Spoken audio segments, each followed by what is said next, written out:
निकल आए थे।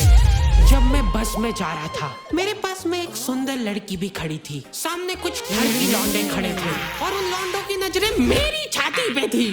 केराटिन होता है ना? हाँ, क्रिएटिन। हाँ, वही वो शैम्पू में भी रहता है, वो शैम्पू में भी रहता है, वो भी रहता है वो।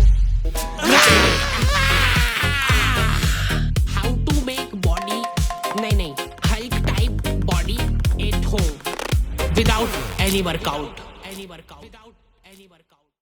तो पिछले 2 सालों से मैं जिम जाने का सोच रहा हूँ, पर अनफॉर्चुनेटली मेरे को टाइम ही नहीं मिल रहा था। राजीव मोमोज के यहाँ पे लाइनें इतनी लंबी लगने लग गई थी।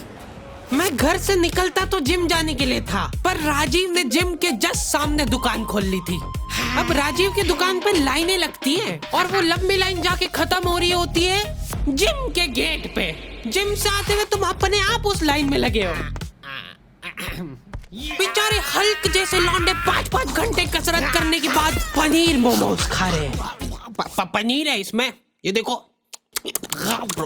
Protein. Rajiv daily up down करता था नेपाल से यहाँ तक, वो भी सपरिवार। राजीव की दुकान पे मोमोज खा खा के मेरे 2 मोमोज निकल आए थे, पर मेरे को उतना फर्क नहीं पड़ता था इन चीजों से। उस एक दिन तक जब मैं बस में जा रहा था, मेरे पास में एक सुंदर लड़की भी खड़ी थी। सामने कुछ ठरकी लौंडे खड़े थे और उन लौंडों की नजरें मेरी छाती पे थी। उस दिन मेरे को 2 चीजें रियलाइज हुई। पहला तो ये कि हमारे शहर में लड़के भी सेफ नहीं है, और दूसरा ये कि गड्ढे बहुत है हमारे एरिया में। देख। क्या है ये? मेरे को जिंदगी में पहली बार मोटापे का एहसास हुआ। ओ भैया उतर जाओ, आगे आपका स्टार। नहीं भैया, मेरे को आगे जिम पे उतार देना। जिम जाके मेरे को पता चला कि इनके अलग ही चोचले चल रहे हैं। तुम्हारे जूते पे हल्की सी भी धूल मिट्टी नहीं लगी होनी चाहिए। एक लौंडा जने कहाँ से गोबर में खड़ के आया उसका जूता, वहाँ जिम की चढ़ाव पे ही साफ कर रहा है। ट्रेनर जिम के गेट पे खड़ा खड़ा देख रहा है उसको। अंदर घुसने के पहले सबके जूते चाट के चेक करता है वो। कुछ है? मेरे को ऐसा लगता है कि बॉडी और दिमाग इनवर्सली प्रोपोर्शनल होता है। कभी देखा है तुमने किसी इंसान के पास बॉडी और दिमाग दोनों? तुमको चूज करना पड़ता है बॉडी और दिमाग में से एक चीज, पर बात यह है कि वो चूज करने के लिए भी तो दिमाग चाहिए। जो भी लौंडे हल्क जैसे घूम रहे होते ना जिम में, सबसे पहले तो यार अपनी साइज का टी शर्ट पहनो। 2 साइज छोटा टी शर्ट पहन के यहाँ पे होशियारी मत मारो। ऐसा लगता है दिमाग बेच के प्रोटीन पाउडर लेके आए। जिम करने के पहले प्रोटीन पी रहे, जिम करते करते प्रोटीन पी रहे, जिम के बाद भी प्रोटीन पी रहे, उसके बाद भी तुमको बॉडी दिखाने के लिए 2 साइज छोटा टी शर्ट पहनना पड़ रहा है। जिम में लौंडे लोग ड्रग डीलर जैसे मिलते हैं। बैकग्राउंड में न जाने कौन सा पंजाबी गाना चल रहा है और यहाँ पे 2 लौंडे हाथ मिलाने की कोशिश कर रहे हैं। एकदम कोऑर्डिनेशन चाहिए यार जिम में हाथ मिलाने के लिए। पिछली बार मैंने जिम इसीलिए छोड़ा था क्योंकि ट्रेनर ने मेरे से हाथ नहीं मिलाया था। मैंने उसके लिए दोस्ती का हाथ आगे बढ़ाया था, इग्नोर कर दिया उसने मेरे को, क्योंकि उसका पूरा ध्यान लड़कीबाजी में था। वैसे एक बात बताओ, करोगी क्या इतनी कसरत करके? घर जाके तो रोटी ऐसी गली हरकतें करोगे तो पिटोगे ही ना। अगर तुम सच्ची में किसी को डेट करना चाहते हो तो हैपन यूज करके देखो ना। क्या? हैपन एक रियल लाइफ डेटिंग ऐप है जहाँ पे तुम उन लोगों को डेट कर सकते हो जिनके साथ तुमने पाथ क्रॉस किया हो। हैपन पे मेरे को भी लड़की मिल सकती है? देखो यार, सच बताऊं, हाँ पैसे मिले इसलिए हाँ बोलना पड़ रहा है। अगर तुम कुछ कॉमन प्लेसेस पे विजिट कर रहे हो तो हैपन खुद से तुम्हारी प्रोफाइल एक दूसरे को सजेस्ट करेगा। और अगर तुम्हारी नीयत एकदम ही साफ है या शक्ल घटिया है तो तुम हैपन पे फ्रेंड्स भी बना सकते हो। तुम जैसे गेलियों के लिए हैपन ने अपना कारोबार चालू करा है, जहाँ पे हैपन खुद तुमको लोकेशन स्पॉट सजेस्ट करेगा अगर तुम किसी को डेट पे जाने के लिए मना लेते हो। इसलिए तुमको टेंशन लेने की कोई जरूरत नहीं है, हैपन वाले सब संभाल लेंगे। इधर मैं हाथ आगे बढ़ा के खड़ा हूँ, आसपास के सारे लोग कसरत करते हुए रुक गए।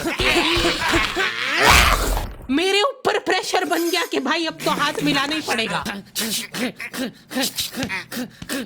भैया हाथ मिला लो मेरे से।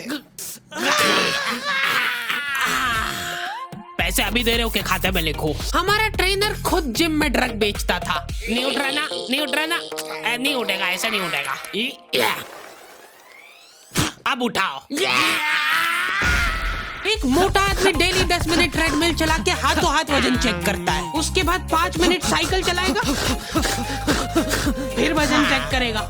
वो रियल टाइम में वजन घटते हुए देखना चाहता है। अच्छा ठीक है, मैं ही था वो मोटा आदमी, और मेरे मोटापे का कारण था राजीव। क्योंकि देखा जाए तो मेरी तो कोई गलती नहीं है। अगर राजीव मोमोज बनाना ही बंद कर देगा तो मैं खाऊंगा ही नहीं, इसलिए मैंने राजीव की अफवाह उड़ाना चालू कर दी। तुम लोगों को पता है राजीव अपने मोमोज का आटा पैर से गूंथता है और तो और मोमोज का मसाला अपने बगल में डाल के मिक्स करता है सही में। पापा, ये था कौन? राजीव का बेटा।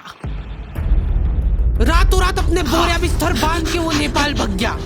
बाद में जब लोग शटर वटर तोड़ के अंदर घुसे, जल्दी आ कैमरा घुसा इधर, ध्यान से देखिए इस दुकान को, ये उस देशद्रोही। मैं तो सिर्फ ड्रग्स ले रहा था यार। अच्छा सॉरी आप कर लो आराम से। फिर गलत दुकान में घुस गए यार। ध्यान से देखिए, ये उस दरिंदे राजीव की दुकान। इससे साफ साबित होता है कि राजीव के बगल के बाल उसके सिर के बाल से भी लंबे थे।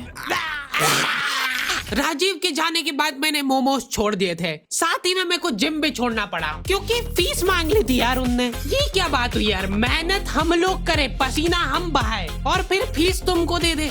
दिहाड़ी ना कर लूं मैं इससे बढ़िया। उसके बाद से मेरे को जिम जाने की जरूरत ही महसूस नहीं हुई। मैंने YouTube पे सब देख लिया था, हाउ टू मेक बॉडी, नहीं hulk type body at home without any workout in 2 minutes. हर रात सोने से पहले हम लोगों की जूम मीटिंग होती है, जिसके अंदर हम 4 लौंडे वो वीडियो स्क्रीन शेयर करके देखते हैं। 1 2 ये गलीचपना मैंने मेरे दोस्तों से सीखा है। ये लोग एक्सेप्शंस थे, इनके पास बॉडी और दिमाग दोनों ही नहीं था। जूम मीटिंग वगैरह करके हम लोग सो जाते हैं, ठीक है। उसके बाद ये फोन लगा के पूछ रहा है, भाई मैं सप्लीमेंट वगैरह तो ले रहा हूँ, पर यार मेरे को अजीब सा लग रहा है। क्या ले रहा है भाई तू? कैरेटीन होता है ना। हाँ क्रिएटिन, हाँ वो शैम्पू में भी रहता है वो, है ना, तो वो मैं पी रहा हूँ डेली। क्या? कहीं पे भी तुमको निहायती गलीच लोग दिख जाए ना, समझ जाना मेरे दोस्त है वो। रुक, वो देख, वो राजीव के बेटे जैसा नहीं लग रहा है? राजीव कभी नेपाल गया ही नहीं था। अरे यार फिर गलत दुकान में घुस गए अपन। उसने हमारे जिम ट्रेनर के साथ हाथ मिला लिया था और ट्रेनर ने हाथ मिला भी लिया। मेरे से क्यों नहीं मिलाया था? अब ये लोग साथ में मिलके मोमो में ड्रग डाल के बेचते हैं। और न जाने कहां से राजीव का बच्चा मिल गया मेरे गलीच दोस्तों को। कहां से लाया ये पतंग?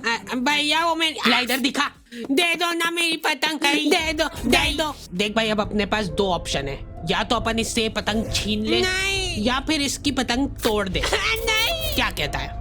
देख भाई, अगर तो अपन इसकी पतंग छीन के ले जाते हैं तो उसकी याद में 10-15 दिन तो रोएगा, पर उसके बाद धीरे धीरे भूल जाएगा। पर अगर अपन ने इसको तोड़ के दे दी वापस, तो ये हर दिन दुखी होगा, हर दिन रोएगा टूटी हुई पतंग देख के। ठीक है, तो तोड़ देते हैं। मैं एकदम प्रो हुआ करता था पतंग उड़ा के, अगर कोई मेरे को दे दे तो उसको नीचे लाने में। हाँ पीछे जा, और हाँ अब दे उड़नची, मांझा पकड़ जल्दी। मैं जिसके साथ भी पतंग उड़ाने जाता था मेरे को मांझा पकड़ा देते थे वो। मैं मन ही मन सोचने लगा था कि कहीं ऐसा तो नहीं कि मैं बहुत ही अच्छा मांझा पकड़ता हूँ, मेरे से अच्छा कोई मांझा ही नहीं पकड़ सकता है। बहुत जल्दी दूर हो गई मेरी ये गलतफहमी, क्योंकि मैं वो भी ठीक से नहीं कर पाता था। जल्दी ढील दे, हाँ थोड़ी और, बस थोड़ी सी देते जा, बस बढ़िया।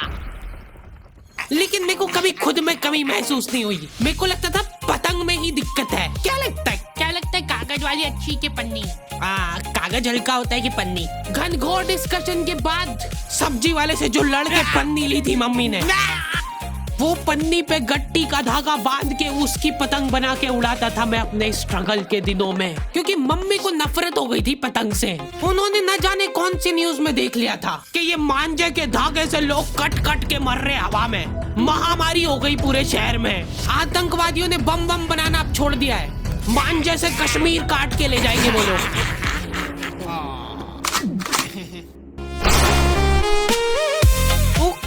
तो दी एंड हो चुका है, और अगर तुमने निठल्लों की तरह यहाँ तक वीडियो देख ली है तो अपने दोस्तों के साथ शेयर करो ना। करो, अभी तक नहीं करा ना, जल्दी से करो, फटाफट कर दो। मेरे साथ और ज्यादा बकलोली करना है तो तुम लोग इंस्टाग्राम पे भी आ सकते हो। बाकी हैपन चेकआउट करना मत भूलना, लिंक तुमको डिस्क्रिप्शन और पिन कमेंट में मिल जाएगी। अभी चेकआउट करो इसको मेरी लिंक से। इस वीडियो के बाद मेरे पास हैपन के ब्रांड मैनेजर का कॉल आना चाहिए। हार्डी भाई, हाँ बोलो, इतने ट्रैफिक से ऐप क्रैश हो गया क्या आपका?